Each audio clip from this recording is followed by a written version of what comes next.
All right, guys, here we are, week 6. It is matchup preview time. So let me talk to you. Here we go with me versus Brad. Your tribal chief is set up well. Brad losing Devon Achane to the IR, losing Anthony Richardson to the IR. Not looking good. He did make a trade for Joe Burrow. I'm not worried. Joe Burrow sucks. We all know he sucks. Nobody wants Joe Burrow except Brad. He's a bum. He had a big game last week, but it ain't going to happen this week against the Seattle Sea Chickens. CeeDee Lamb looks like a bottom tier wide receiver 3. Terry McLaurin, borderline unplayable in a really tough matchup with Atlanta, who has, of course, one of the best young corners in the entire NFL. That's going to shadow him and just lock him down. Hollywood Brown sucks. Andy's hurt.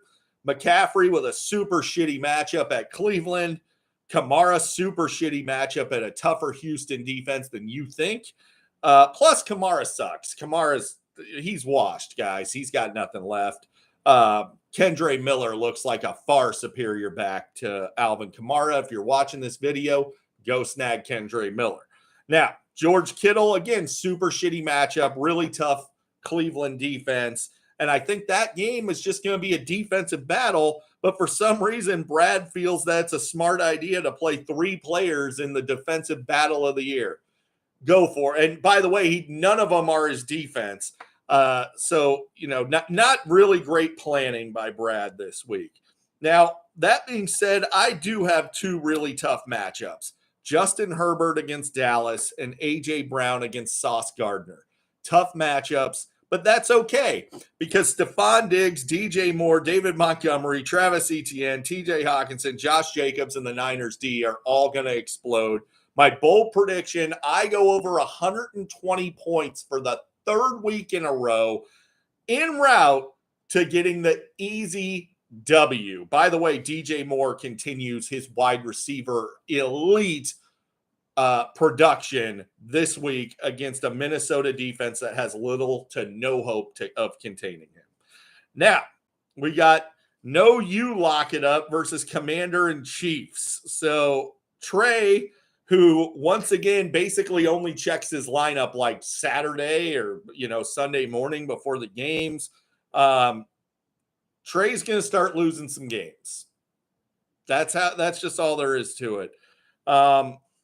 I expect he's going to play Keenan Allen and Walker there in his lineup. Don't love the matchup for DeAndre Swift. The Jets are a super tough run D.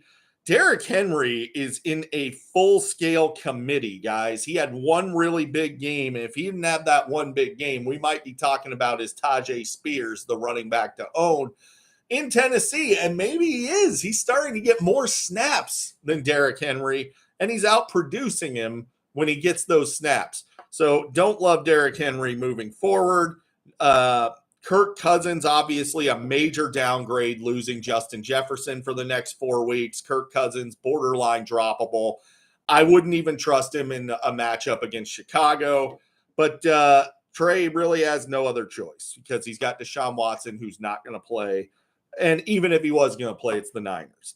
Don't really love Trey's setup this week, to be honest with you guys. It's kind of hideous. Now, on Tony's side of things, Josh Allen at home against the Giants is the biggest QB mismatch of the week outside of Mahomes against the Broncos.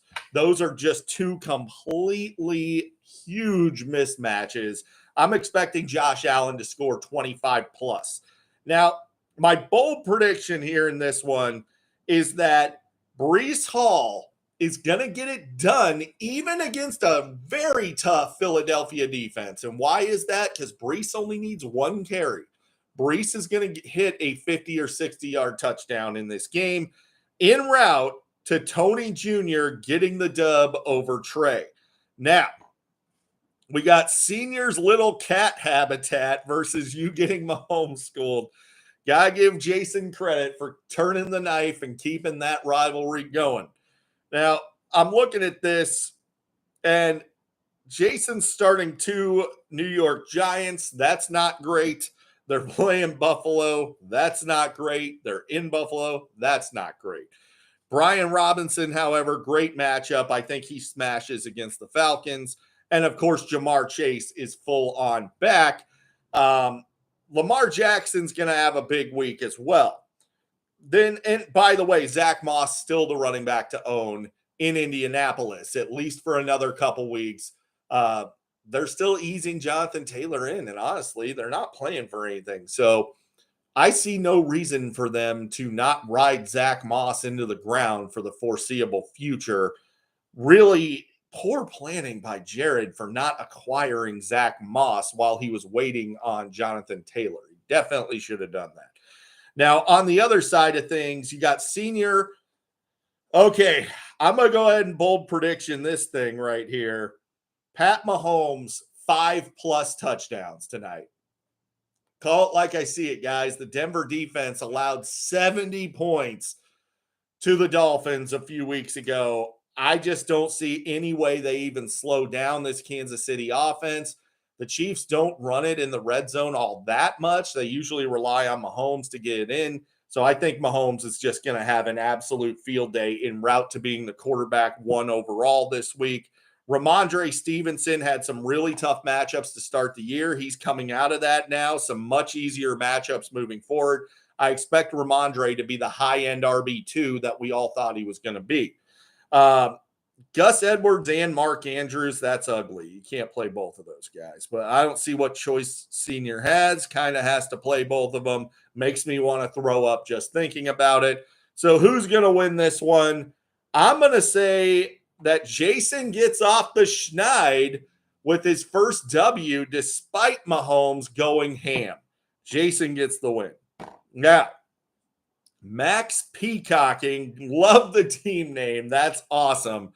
Versus the one true Taylor.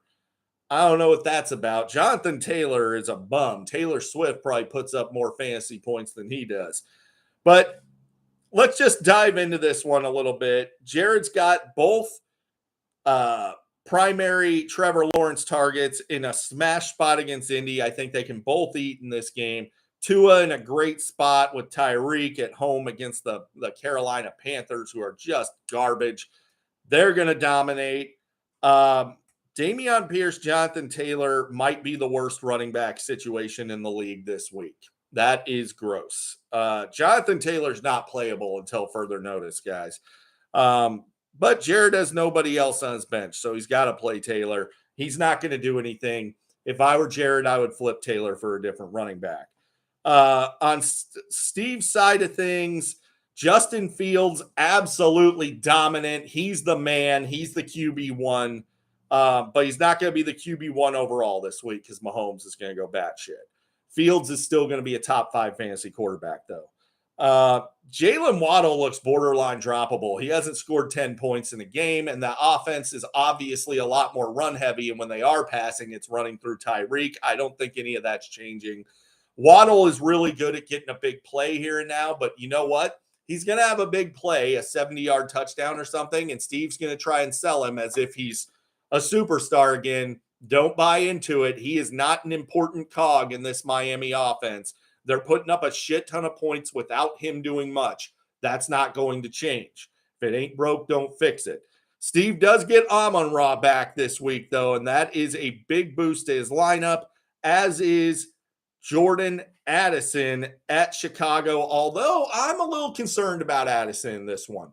This one might be a little disappointing for Steve because the Bears are getting back their number 1 corner who's missed the last 3 weeks, Jalen Johnson, and he is fully capable of locking down a rookie. I think Jalen Johnson might, don't get me wrong, the Vikings are still going to score a lot of points. I just don't know if it's going to come from Jordan Addison this week. Tony Pollard's smash spot against the Chargers, but Tony Pollard kind of sucks, guys. I mean, he's a guy Steve Price should have sold high on at some point. Didn't have the foresight to do it, but he does get one of my favorite players in all of fantasy back, Austin Eckler, and Eckler is going to smash the rest of the season. Sam Laporta, great spot. So what's my bold prediction in this one? I am going to say, bold prediction, Austin Eckler gets 1 rushing and 1 receiving touchdown in his return, en route to a huge return. And Steve getting the W over Jared. Sorry, he just has a much better team. Now, I look at Hurts real bad versus Infinity and Bijan. So Reese versus Joe. Now, Reese, some bad juju coming your way. You're putting stuff in the chat about, oh, look, I got a couple hundred people that say, fuck you, Steve. Do you think that's cool? Do you think any of us like that? We don't. You look like an asshole. Stop doing things like that. You got to grow up someday. Now, Trevor Lawrence versus Jalen Hurts. It's an interesting matchup because Lawrence is getting going and he has a really easy matchup. Jalen Hurts, really tough matchup at the Jets. I'm going to lean edge Lawrence here. Cooper Kupp, huge advantage. Cooper Kupp is, all right, bold prediction. Cooper Kupp outscores Joe's starting 3 wide receivers. Adams, Metcalf, Godwin. Cooper Kupp outscores all 3 of them combined. Nico Collins, Devonta Smith, those guys suck. They have tough matchups. They're not going to do shit. Isaiah Pacheco might score 2 touchdowns tonight, though. And someday Bijan Robinson is going to get unleashed. I don't know why the Falcons are waiting on it, but someday he will. Raheem Mostert, absolute must play with Achane out, and I love the Dolphins defense. On Joe's side of things, I don't love anything I'm seeing over here. It is absolutely disgusting. The only hope he has is Kelsey scoring 3 touchdowns tonight. Barring that, he's going to lose. So I don't think Kelsey gets 3 touchdowns. So I'm giving Reese the nod here. But look out for maybe Reese getting a key injury or 2 after potentially upsetting the fantasy gods earlier today. So there you go, guys. There's your matchup preview, and I will see you next week for the preview after I beat the ever-living brakes off of Brad this week. See ya.